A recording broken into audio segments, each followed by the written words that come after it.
Have you ever seen or tasted Nigerian chin-chin made with beetroot before? No, right?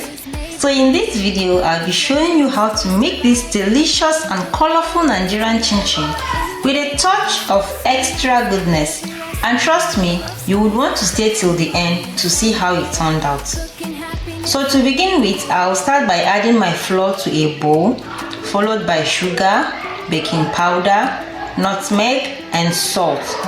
Please add the sugar as you like. I'll mix that together before adding my margarine. I didn't melt it, so I'll be mixing it thoroughly with the dry ingredients and then set aside. I forgot to add milk, so please when making yours, add some powdered milk. And here comes our secret ingredient and the game changer of this recipe, the beetroot. I'll go ahead and pour it into my blender, add reasonable amount of water, not too much, and blend it till it's very smooth. And then I'll extract the juice because it is the juice I'll be using for this chin-chin recipe.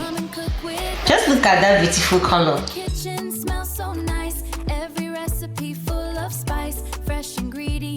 And this is what our beetroot juice finally looks like. So back to the dry ingredients, I'll add my eggs followed by the beetroot juice that we just extracted. This is where things get more interesting. So please make sure you are paying close attention so you don't miss the next step. I'll be adding the beetroot juice to my dry ingredients bit by bit, little by little, because I want to monitor the texture so I don't end up adding too much of the liquid, alright? So you need to be patient so you don't end up rushing and then add too much liquid. The dough, of course, shouldn't be too watery, hence they need to put it bit by bit. With love, healthy flavors, tasty vibes. Come and cook with us tonight. In the kitchen, smells so nice. Every recipe full of... At this point, I'll transfer it to my work surface so I can knead it very well. Can you see how everything is coming together so beautifully already? Hello my friends and welcome to Faithy's Pot and More. We are currently making homemade Nigerian chin-chin but with a touch of extra goodness. So if you have been following till this point, kindly support us by subscribing to this channel if you are yet to. Don't forget to also like this video, and of course after watching the video to the end, feel free to also share this to someone and also drop us a comment on what you think about this beautiful recipe. So next I'll put it back in the bowl and allow it to rest for some minutes. And few minutes later, this is what our dough looks like. I'm so in love with this. So I'll divide my dough into 3 parts for easy rolling. Please make sure you watch this video till the end. There's something I want you to notice.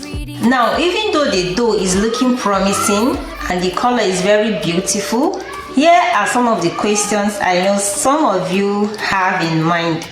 Will this actually taste good? Will it have a different taste compared to the normal chin-chin we all know? Will it come out crunchy?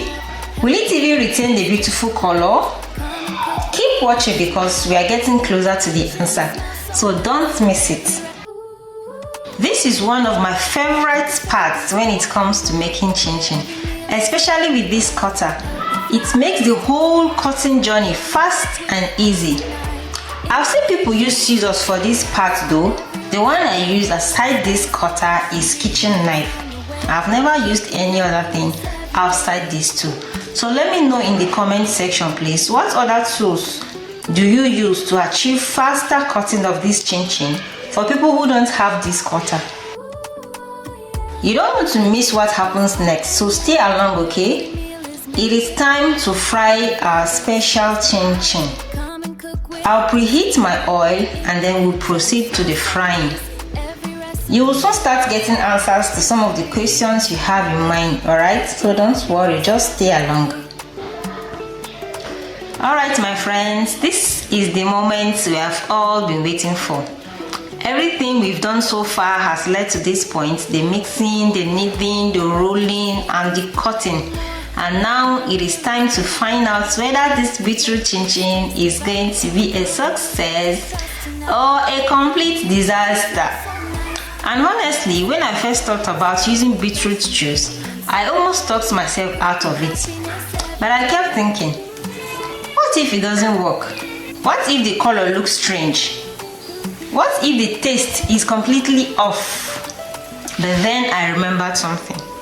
Some of the best recipes were created when people decided to try something different, something new. If nobody experimented anything, we would all be eating the same thing every day. Don't you know that? Chin chin is one of those snacks that disappears almost immediately once you put it on the table. I know many people know beetroot for only juice and some salads, but there are lots you can do with beetroot. On my channel here, I have a video on how I made fufu, also known as swallow, with beetroot, plantain and oats. You can check it after watching this video. I'll also drop the link in the description box of this video for easy access. It's a recipe that you will fall in love with. And now my honest review. This beetroot chin chin actually came out very good. It is crunchy, just like the normal chin chin you all know, and it doesn't taste off at all. The only thing noticeable, of which if you've watched till this point, you would also notice, is that the color changed a bit after frying, and that's because of the deep frying. Outside that, everything else is okay. Sometimes the best recipes come from simply being willing to try something different. If this video opened your eyes to a new way of saying chin chin, do me a favor and give this video a big thumbs up. It will genuinely help this video reach more people who would love to see it. And tell me in the comment section, what unusual ingredients would you add to your chin chin?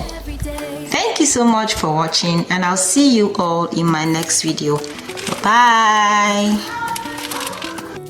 Welcome to Faithy's Pot and More, where every meal is made with love. Healthy flavors, tasty vibes. Come and cook with us tonight.